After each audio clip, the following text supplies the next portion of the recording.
पिछली मरतबा भी आपको पता है कि जब हमें नुकसान हो रहा था तो हमने 30 रुपये पेट्रोल की प्राइस बढ़ाई थी। आज भी हम पेट्रोल की प्राइस उतनी ही बढ़ाएंगे, तो वो 3 जून से 12 बजे रात से ये लागू हो जाएगी प्राइस, और पेट्रोल की प्राइस जो है वो 179 रुपीज़ 86 पैसे से बढ़कर 209 रुपये 86 पैसे हो जाएगी। डीज़ल के अंदर भी 30 रुपये, इसके बावजूद भी अभी 9 रुपये, तकरीबन 9 रुपये कुछ पैसे पेट्रोल पर नुकसान हो रहा है हुकूमत को। एक पैसा भी टैक्स नहीं है, इस पर नुकसान हो रहा है। इसी तरह डीज़ल के ऊपर हम 174 रुपये 15 पैसे का बेच रहे थे, इस पर भी 30 रुपये प्राइस बढ़ाएंगे और इस पर 204 रुपये 15 पैसे का हो जाएगा। इस पर अब भी ये प्राइस बढ़ाने के बाद भी अब भी 23 रुपये का, जो हुकूमत 40 अरब रुपए में पूरी हुकूमत चलती है, वो 120 अरब रुपए की सब्सिडी दे सकती है।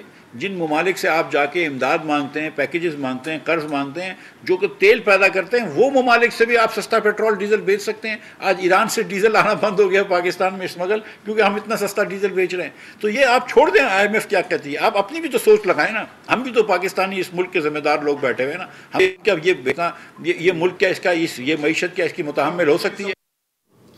जी, ये खबर तो फैली चुकी है हर जगह कि पेट्रोल मदद की जरूरत, लेकिन आग लगाने के लिए भी पेट्रोल 9 रुपए फिर भी नुकसान हो रहा है। देखिए, हाँ। मैं इससे पहले कि कोई बात करे, 9 रुपए नुकसान हो रहा है, मैं अपने हिस्से के 10 रुपए डाल रहा हूँ किटी में। हाँ, आप भी निकालें। अच्छा, लेकिन एक इत्मीनान बख्श बात यह है कि गो के पिछले एक हफ्ते में 60 रुपए पर लीटर इजाफा हो चुका है मजमूई तौर पे, लेकिन आज मिफ्ता इस्माइल ने एक बात का यकीन दिलाया जिसकी वजह से मैं तो मुतमईन हूँ। क्या हुआ? वो ये कि बहरहाल जो कुछ भी हो जाए, यूटिलिटी स्टोर्स पे जो चीनी है 70 रुपए किलो और आटा 40 रुपए किलो मिलता रहेगा। कितनी बड़ी खुशखबरी, पूरे साल अगर आप भले पेट्रोल मिले तो 300 रुपए भी। अब तो ये भी नहीं कह सकते कि हुकूमत गई तेल लेने। नहीं, पता है ये कल ही ना, कल की जो सेकंड हाफ था शो का, उसमें मतलब यही बात कर रहे थे ना कि जी इम्कान है कि आने वाले हफ्तों में मजीद होगा। वो तो 24 घंटे भी नहीं हुए और ये हो गया है। मेरा बजट में थोड़ी सी रिलीफ देंगे, ये बजट में ये 78 पैसे कम करेंगे डेफिनेटली। You think so? मैं ये कहना चाह रहा था कि बेहतर 78 पैसे फी लीटर। नहीं, क्यों यार, आवाम को रिलीफ देने के लिए। अच्छा, देखिए, मैं तो ख्याल है कि वो जो कल हमने कारपूलिंग वाला शो किया था उसको दोबारा चला सकते, लेकिन अगेन हुकूमत ये कह रही है कि जी ये वो लैंडमाइन है जो साबिक वज़ीर आज़म इमरान खान लगा के गए थे। उन्होंने 3 महीने तक फ्रीज़ कर दी थी, जून तक फ्रीज़ कर गए थे और सब्सिडी देनी थी, और IMF को वो चूना लगा के और हमें भी चूना लगा के चले गए। मैं हैरान सिर्फ इस बात पे हूँ कि ये हुकूमत जो है, ये तो असली और तजर्बेकार हुकूमत थी। इनको भी पता था कि कहाँ कहाँ लैंड माइन्स लगी हुई हैं और उन्हीं पे पैर रखना है, और उन्हीं पे इन्होंने भी ढूंढ के उसके ऊपर ही पैर रखना था। और आने से एक हफ्ते पहले तक मिफ्ता साहब जो हैं वो टॉक शोज़ के अंदर देखें इन्होंने बड़ी ज़्यादती कर दी और ये इतना महंगा कर दिया। मतलब 9, 8 या 10 रुपए पिछली हुकूमत ने मेरे ख्याल में एक आध दफ़ा बढ़ाया, तो बस फिर पेट्रोल बम गिर गया।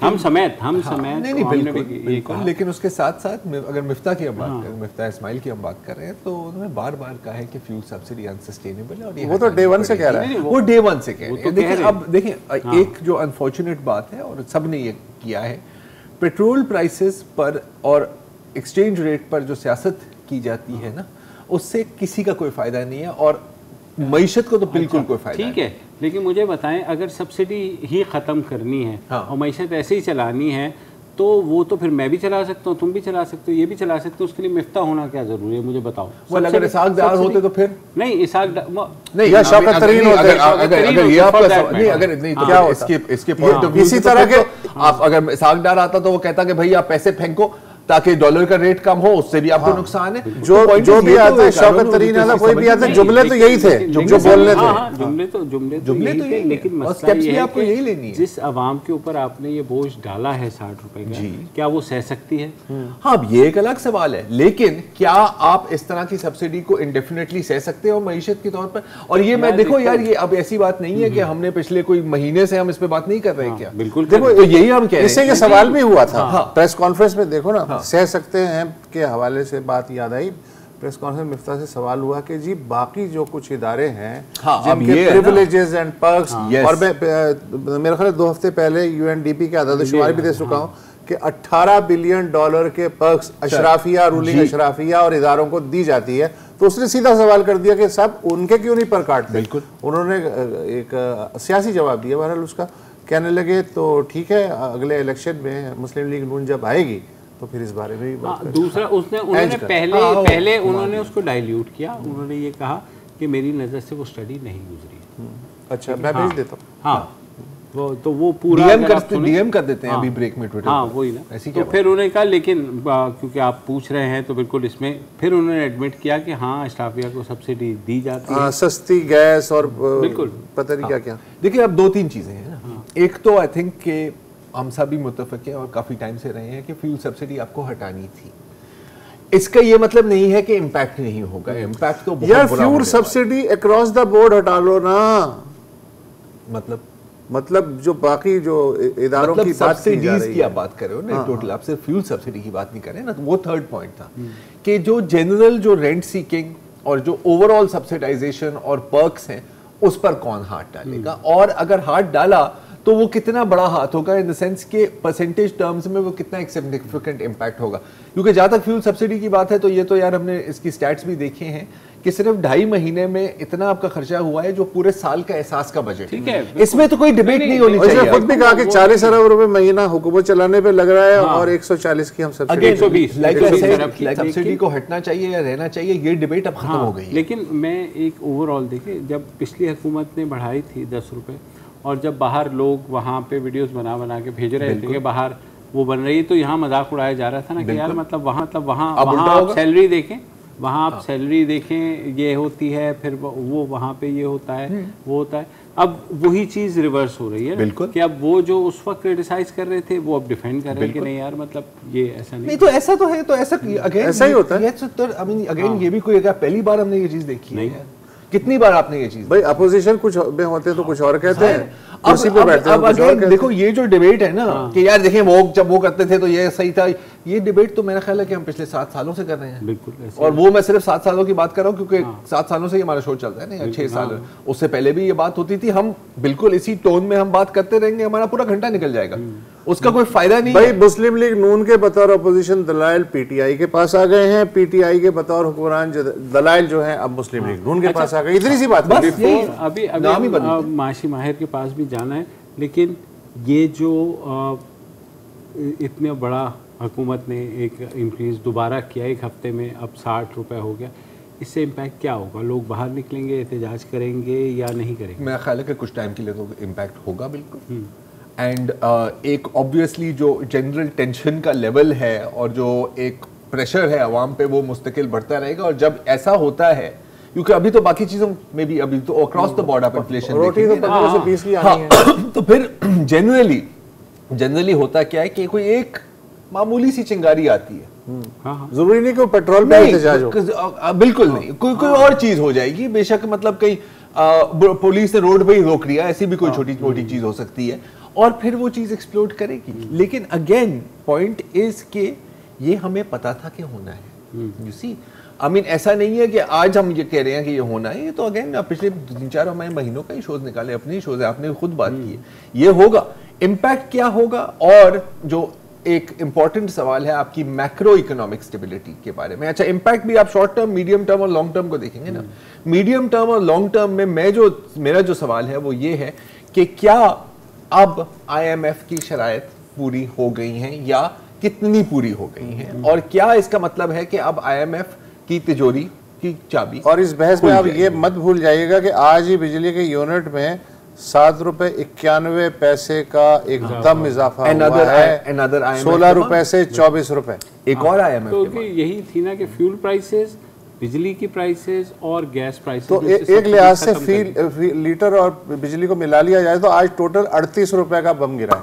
हाँ, अब क्लस्टर बॉम्ब गिरा है। इनफैक्ट एक बॉम्ब नहीं है ना, ये वो बॉम्ब है जिसके अंदर छोटे छोटे बॉम्ब्स हैं, बिल्कुल, और कभी नहीं पता कि कौन सा वाला फट जाए, जिसने इलेक्ट्रिक्यूट भी किया है। हाँ, एक चीज वैसे आई मीन अब मुझे पता है कि अब मईशत से हट के हम थोड़ा सा सियासत में जा रहे हैं, लेकिन अगेन ये चीजें जुड़ी हुई हैं।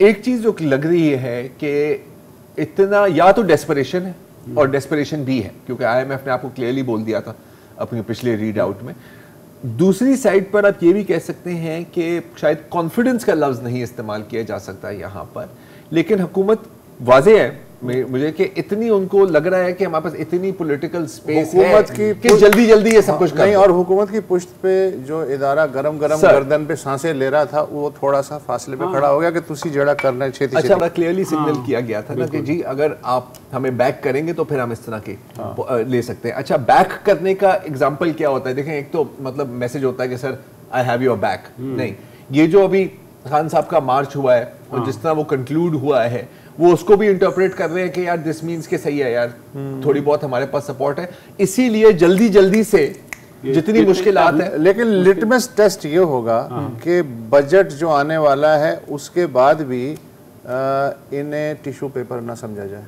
हाँ, लेकिन और दूसरा मुझे सिर्फ और सिर्फ जो खतरा ये है कि अगर अशराफिया ने अपने जो है इंक्लूडिंग गवर्नमेंट मिनिस्टर्स इन्होंने अपनी वही रविश जारी रखी तो फिर लोगों में गुस्सा और बढ़ेगा। वो तो रहेगी। अच्छा, अब ये सब कुछ कितना लाइकली है? हम खुद ही बातें करते रहे, गेस्ट ऑन होल्ड ही है, तो एक वक्फा लेते हैं और फिर बात करते हैं।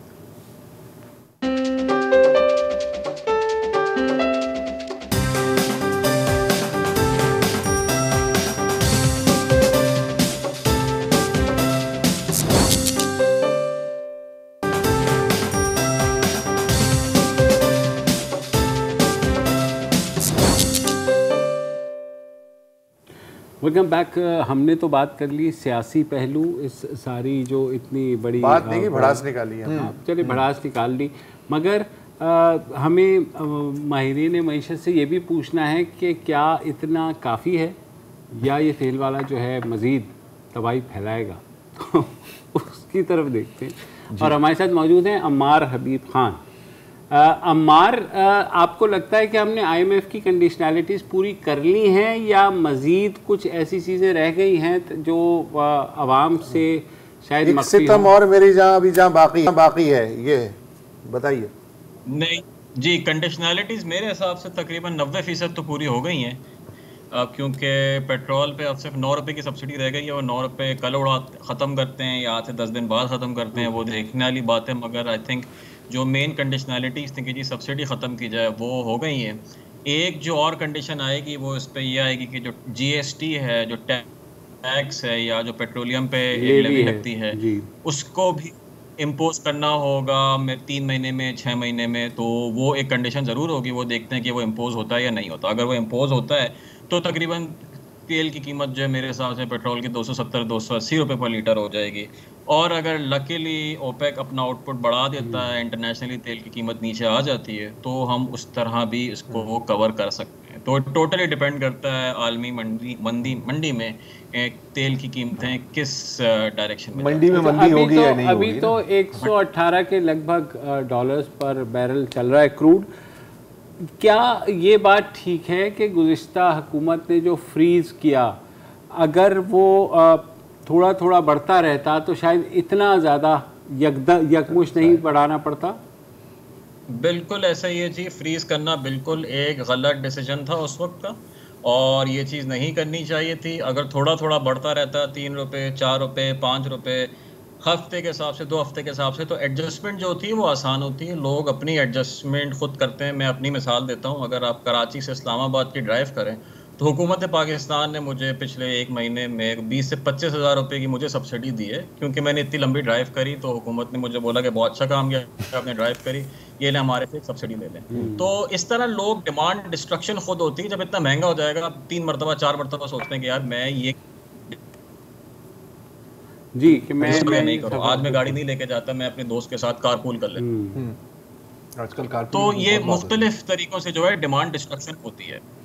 तो मगर जो उन्होंने करा था वो सरासर गलत था, जिसकी वजह से ये क्राइसिस आया। अगर रेगुलर बेसिस पे कीमत बढ़ती रहती तो अभी हम इस क्राइसिस में नहीं होते। पेट्रोल की कीमत इतनी ज़्यादा भी इनफैक्ट नहीं होती, क्योंकि जो हमारी डॉलर की जो पैरिटी है PKR USD जो 180-185 की रेंज में मेंटेन था, वो भी 200 क्रॉस कर गया। अच्छा, तो अगर ग्रेजुअली प्राइस बढ़ती रहती तो वो भी इतना मूव नहीं करता। एक मफरूज़ा ये भी होता है, अगर हम ये फ़र्ज़ कर लें कि लोगों की याददाश्त कोई इतनी ज़्यादा अच्छी नहीं होती, वो कहते हैं जी जो भी कर लें 2-2.5 हफ्ते का शोर मचेगा, उसके बाद ज़िंदगी दोबारा नॉर्मल की तरफ आ जाएगी। तो ये भी तो एक थ्योरी है।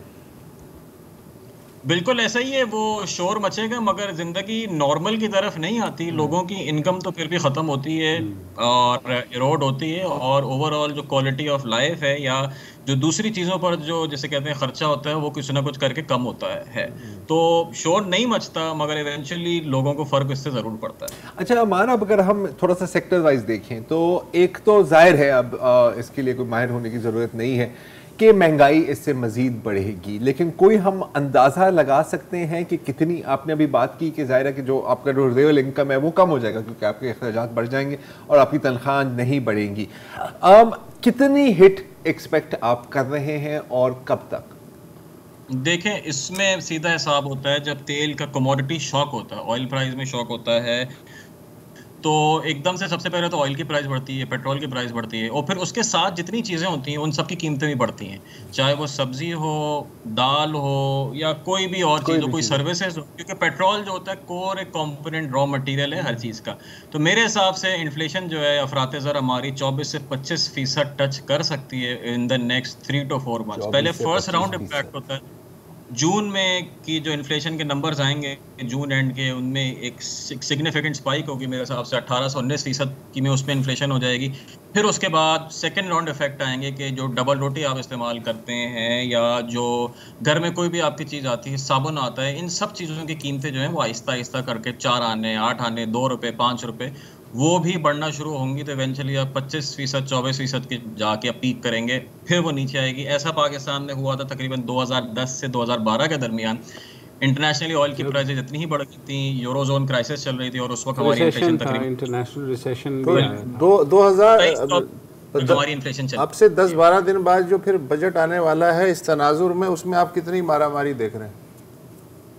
उसमें मारामारी मैं नहीं देख रहा ज़्यादा, क्योंकि इन्होंने जो मारामारी करनी थी वो बजट में पहले ही कर ली थी। जैसे आप इससे पहले डिस्कशन कर रहे थे, उसमें वो 80 पैसे का रिलीफ दे देंगे, इस टाइप की कोई हर चीज़ कर देंगे। अच्छा अमार, अब ये तो आपने बात की कि आप एक्सपेक्ट कर रहे हैं कि 25%, 30% भी शायद इन्फ्लेशन हो सकती है अगले 3, 4, 5 माह में। अच्छा, अब ये तो चले एक तरह से शॉर्ट टर्म का व्यू हो गया। अगर हम मीडियम और लॉन्ग टर्म की तरफ जाएँ, जैसे आपने अभी बयान किया कि 90% IMF की जो शराइत हैं, कंडीशनैलिटीज़ हैं, वो पूरे हो गए हैं। IMF का पैकेज आपको लेट्स से मिल जाता है, रिलीफ मिल जाती है, और उसके बाद अगेन ये एक्सपेक्टेशन है, गारंटी किसी चीज़ की नहीं होती कि फिर चीन, सऊदी अरब और ये बाकी और वर्ल्ड बैंक वगैरह इनके भी दरवाजे खुल जाएंगे। क्या आप देख रहे हैं कि जून 2023 तक कुछ इकोनॉमिक स्टेबिलिटी नज़र आती है आपको आते हुए? आई वुड से कि दिसंबर 22 तक जो है स्टेबिलिटी इकोनॉमिक आ जाएगी, बिकॉज ये डिसीजंस हैं, ये मुश्किल डिसीजन है, ये लेने ज़रूरी थे। अगर इनको हम डिले करते तो और ख़तरनाक हो जाता। तो IMF के फंडिंग आ जाएगी, उसके साथ साथ Saudi Arab, China is already signed of, वो चीज़ हो रही है। इसके अलावा वो मल्टीलैटरल की जो फंडिंग होती है, वर्ल्ड बैंक, ADB, इन सब की फंडिंग आ जाती है, तो ग्रेजुअली प्रेशर जो है वो डिक्रीज हो जाता है डॉलर पे। तो मेरे हिसाब से अभी इन्होंने प्राइस बढ़ा दी है, अगले 4 से 6 महीने में इन्फ्लेशन 22, 23, 24% टच करेगी and then it's going to go down. तो हम लोग उम्मीद यही है कि नवंबर दिसंबर। शॉर्ट टर्म इंटरेस्ट रेट जो है अभी भी 14.5% के करीब है, इसके बारे में क्या देखते हैं? और बढ़ेगा शॉर्ट टर्म में या क्या होगा?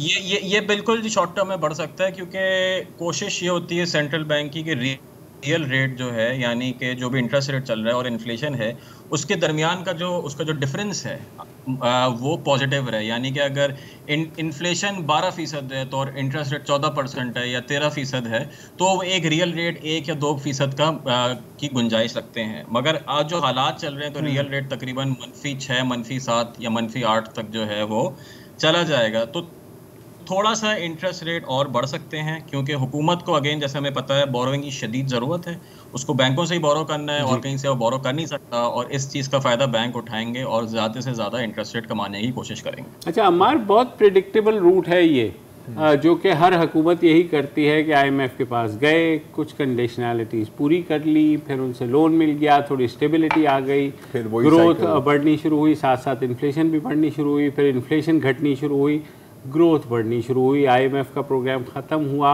और कोई बुनियादी सतह पर ऐसे इक़दाम नहीं किए गए कि कोई स्ट्रक्चरल चेंजेस नहीं हुई, जिसके बाद जो अगली हुकूमत आती है उसको फिर लामहला IMF के पास जाना पड़ता है। तो ये भी जो है इस वक्त फायर फाइटिंग कर रहे हैं। पिछले 54 साल में हम लोग IMF के पास तकरीबन कोई 22-23 मरतबा गए, यानी कि हर 3 साल में ऑन एवरेज 3 साल भी नहीं, 2 साल 8 महीने, हर 2 साल 8 महीने बाद जो हैं हम IMF के पास ऑन एवरेज जा रहे हैं पिछले 54 साल में।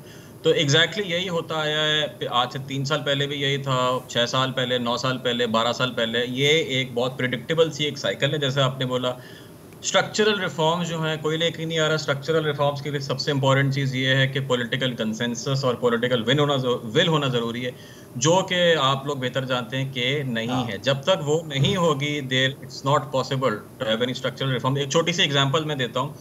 हमने हर महीने के तकरीबन 100 अरब रुपए जो हैं वो खर्च करे हैं फ्यूल की सब्सिडी पे। कराची में जो ग्रीन लाइन चलती है, बस जो नई ट्रांसिट है, जिसको तकरीबन कोई 1.5 से 2 लाख बंदा डेली इस्तेमाल करता है और वो ज़्यादा इस्तेमाल करेगा, उसकी टोटल कॉस्ट जो है वो 30 अरब रुपए है। यानी कि पिछले 4 महीने में हमने कुछ 400 अरब रुपए खर्च कर दिए हैं। कराची ग्रीन लाइन जैसे मैसिव प्रोजेक्ट ऐसे हम 10 खड़े कर सकते थे पूरे मुल्क में, जिससे हमारे ओवरऑल फ्यूल की कंजम्पशन ऑटोमेटिकली गिर जाती है। मगर क्योंकि पॉलिसी इंटरेस्टिंग बात पता है क्या है, जिन्होंने पिछले 4-5 साल है कि जी इतनी सब्सिडी पब्लिक ट्रांसपोर्ट पर दी जा रही है, वही फ्यूल सब्सिडी के हक में बात कर रहे हैं। मेरा जी चाह रहा है अब बतौर नाजिर होता जी, तो मैं कहता बस ठीक है, इकोनॉमी इतनी बात हो गई, अब मैं ना इमरान खान और शहबाज शरीफ और फलाने नहीं, अभी भी और सवाल, अभी भी और बहुत है। ये जो स्ट्रक्चरल रिफॉर्म्स की बात है, वो रिफॉर्म्स हैं क्या, ये हम जानेंगे। चलिए 2-1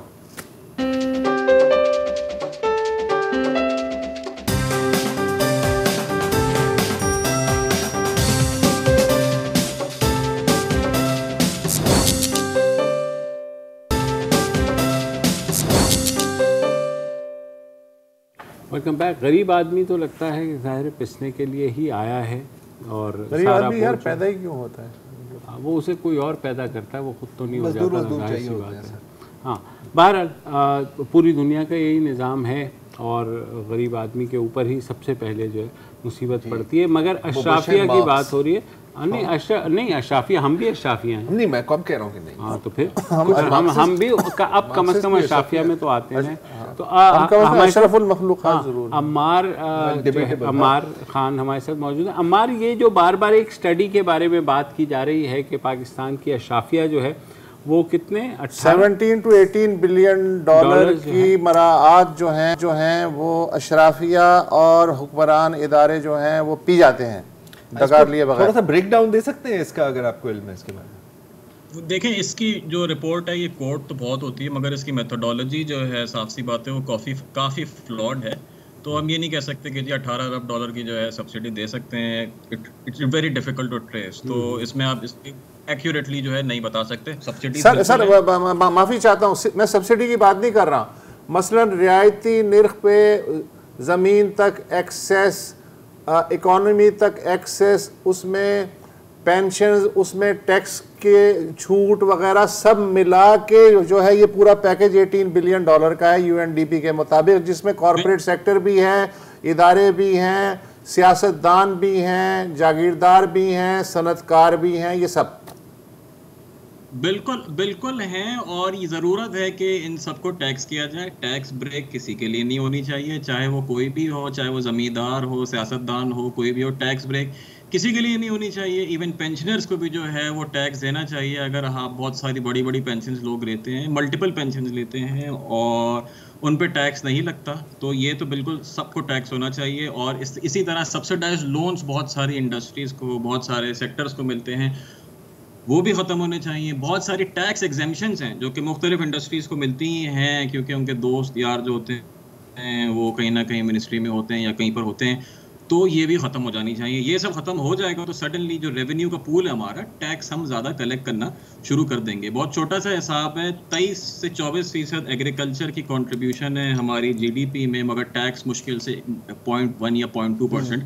उससे आता है। तो इस तरह बहुत सारे ऐसे सेक्टर्स हैं जो कि बिल्कुल भी टैक्स नहीं देते। रियल स्टेट एक बहुत बड़ा सेक्टर है, हमारा जितना जो पैसा है, दौलत है उस मुल्क की, वो सारी रियल स्टेट में है और वो कभी टैक्स नहीं होती। तो कोई क्यों इंडस्ट्री लगाएगा या कोई ऐसा प्रोडक्ट काम क्यों करेगा जिससे नौकरियां जनरेट हो, अगर वो डायरेक्ट 10 फाइलें ले सकता है। उसको प्लॉट लेने की जरूरत नहीं, वो 10 फाइलें लेगा और 10 फाइल लेके चला जाएगा और उसे 1 रुपया टैक्स ही देना पड़ेगा।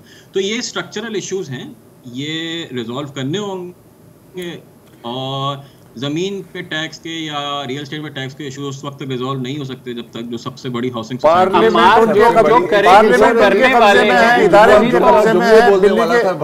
दिल्ली के गले में घंटी कौन बांधेगा? पार्लियामेंट उनके कब्जे में, जिन्होंने करना है वही तो हिस्सा है इसके। हाँ, और कुछ वो मुल्क की सबसे बड़ी सोसाइटी का भी अभी जिक्र किया था। तो पॉइंट इज के बिल्ली के गले में घंटी बिल्ली खुद तो ही डालने। अच्छा, एक और सवाल मैं इनसे करना चाह रहा था, अभी ब्रेक लेते, ब्रेक के बाद हाँ।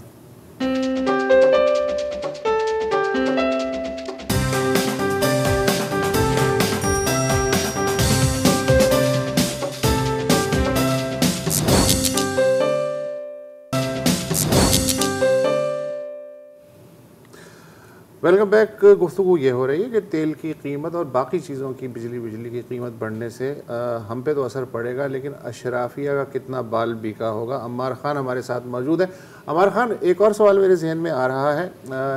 नादरा के चेयरमैन से एक दफ़ा मुलाकात हुई थी, उन्होंने कहा कि हमारे पास 1 मिलियन पाकिस्तानी शहरियों की एक फहरिस्त पड़ी है मुकम्मल कवायद के साथ। उनके घर कितने बड़े हैं, उनकी गाड़ियां कितनी हैं, बैरून मुल्क उनकी इन्वेस्टमेंट की क्या सूरत हाल है, कितने दफ़ा वो बैरून मुल्क जाते हैं, फ़ज़ाई ट्रैवल करते हैं, उनके बच्चों की फ़ीसें वगैरह सब मिला के 1 मिलियन है। वो अगर टैक्स नेट में आ जाएं तो ख़ासे दलदर दूर हो सकते हैं। वो फहरिस्त वहाँ पड़ी पड़ी दीमक खा रही है और हुकूमत कहती है अच्छा देखते हैं, करते हैं कुछ। आपके इल्म में है? मैं आपको बताऊं, ये फहरिस्त जो है पब्लिक है। हर साल एफबीआर जो है एक टैक्स पेयर डायरेक्टरी निकालता है, उसमें से आप किसी का भी नाम जो है या शनाख्ती कार्ड नंबर से देख सकते हैं और ये देख सकते हैं कि उसने टैक्स कितना दिया है। बहुत सीधा हिसाब है।